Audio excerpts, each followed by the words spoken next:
আপনি রিকশায় যাচ্ছেন, হঠাৎ মোটরসাইকেল এসে আপনাকে গুলি করা হলো। মাথার এক পাশ দিয়ে ঢুকে অন্য পাশ দিয়ে বের হয়ে গেল গুলি। জীবন কি এতই মূল্যহীন? বলছিলাম ওসমান হাদির কথা। দর্শক, স্বাগত জানাচ্ছি খবর সংযোগ থেকে।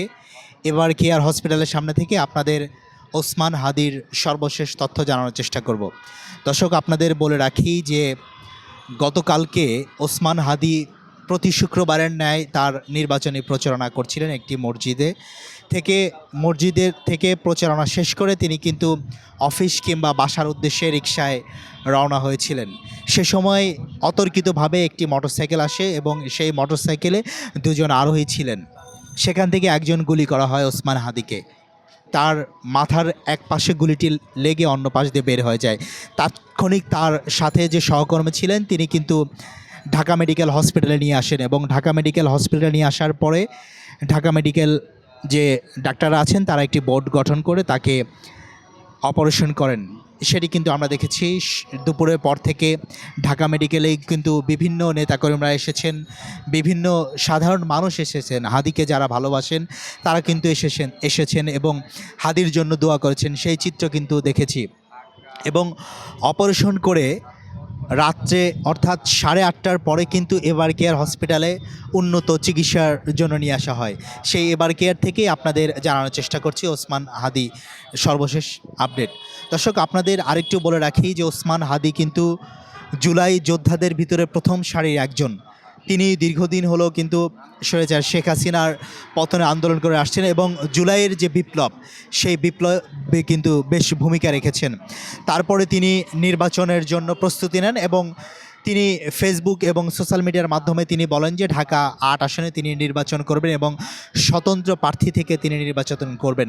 সেই প্রচারণাই কিন্তু তিনি বারবার করছিলেন এবং আমরা দেখেছি যে ওসমান হাদি জুমার নামাজের পর এবং ফজরের নামাজের পর তার যে নির্বাচনী এলাকা, সেই এলাকাগুলোতে কিন্তু তিনি প্রচারণা অব্যাহত রেখেছিলেন প্রতিদিনের ন্যায়ও। কিন্তু অর্থাৎ কালকে 12 ডিসেম্বর জুমার নামাজে পল্টনের একটি মসজিদে জুমার নামাজ পড়েন এবং তার নির্বাচনী প্রচারণা করেন। সেই প্রচারণার শেষ সময় কিন্তু সেই নির্বাচনী প্রচারণা শেষ করেই কিন্তু তিনি বাসা কিংবা অফিসের উদ্দেশ্যে আসছিলেন, তখনই কিন্তু এই দুর্বৃত্তরা গুলি করেন।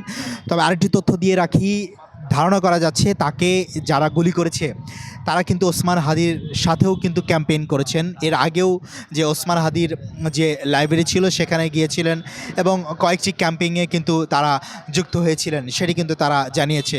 ইতিমধ্যে কিছু ফুটেজ এবং সিসিটিভির ফুটেজও কিন্তু সোশ্যাল মিডিয়াতে পাবলিশড হয়েছে। তাতে ধারণা করা যাচ্ছে যে ওসমান হাদিকে কিন্তু মারার জন্য বেশ আগে থেকেই টার্গেট করা হয়েছিল এবং তার সঙ্গে ওসমান হাদির সঙ্গেই কিন্তু তারা ক্যাম্পেইন করছেন। এই তথ্য কিন্তু আমরা জানতে পেরেছি। দর্শক, আমরা আরেকটু বলি যে ঢাকা মেডিকেলে তাকে অপারেশন করার পরে উন্নত চিকিৎসার জন্য এবার কেয়ার হসপিটালেতে কাল রাত্রে 8:30টার পরেই কিন্তু নিয়ে আসা হয়। তার ফ্যামিলির অনুরোধেই কিন্তু তারা নিয়ে আসেন যে এভার কেয়ার হসপিটালে। এই এভার কেয়ার হসপিটালের আমরা যতটুকু এখন পর্যন্ত জানতে পেরেছি যে হাদির অবস্থা খুবই আশঙ্কাজনক। এখন পর্যন্ত তার সেরকম কোনো জ্ঞান ফেরেনি। তবে আমরা জানতে পেরেছি যে তাকে আইসিইউতে রাখা হয়েছে এবং নিবিড় তত্ত্বাবধানে রাখা হয়েছে। ইতিমধ্যেই কিন্তু ইনকিলাব মঞ্চ এবং অন্যান্য যারা সংগঠন আছেন তারা কিন্তু বলেছেন যে উন্নত চিকিৎসার জন্য যদি সিঙ্গাপুরে নেওয়া হয়, সরকার যেন সেটি দ্রুত কার্যক্রম করে এবং তার হাদির যে উন্নত চিকিৎসা এবং তার সুস্থতার জন্য কিন্তু তারা বারবার দোয়া করে আসছেন এবং দেশবাসীর জন্য কিন্তু দোয়া চেয়ে আসছেন। দর্শক, আপনাদের আরেকটু বলে রাখি যে অন্তর্বর্তীকালীন সরকার কিন্তু 11 ডিসেম্বর সন্ধ্যার দিকে কিন্তু তফসিল ঘোষণা করেন যে 12 ফেব্রুয়ারি নির্বাচন হবে। তার 24 ঘন্টা পার হতে না হতেই কিন্তু এই অনাকাঙ্ক্ষিত ঘটনাটি ঘটে। আসলে নির্বাচনকে প্রশ্নবিদ্ধ করার জন্যই কিন্তু এই একটি মহল তারা এই ঘটনাগুলো ঘটাচ্ছে, সেই বিষয় কিন্তু জানাচ্ছেন বিভিন্ন রাজনৈতিক মহল। আমরা দেখেছি যে অন্যান্য রাজনীতিবিদরাও কিন্তু ওসমান হাদিকে দেখতে এসেছিল ঢাকা মেডিকেলে।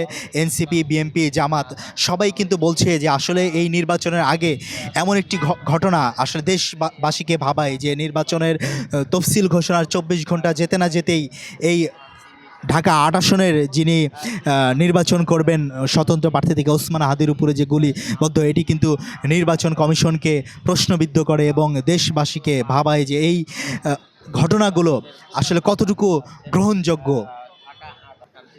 অনেকেই কিন্তু এই স্বরাষ্ট্র উপদেষ্টার পদত্যাগ চেয়েছেন এবং আমরা দেখেছি আজকে কিন্তু শাহবাগে ইনকিলাব মঞ্চ এবং যারা হাদির অনুসারী তারাও কিন্তু বিক্ষোভ মিছিল করছেন। তবে শেষ পর্যন্ত কি হয়, হাদির পরিস্থিতি কেমন হয় সেটি কিন্তু এখনও জানা যায়নি। আসলে শেষ পর্যন্ত কি হবে সেটি দেখার বিষয়। দর্শক, এই ছিল আমার কাছে এভার কেয়ার হসপিটাল থেকে ওসমান হাদির সর্বশেষ পরিস্থিতি। এহসানুল হক, খবর সংযোগ।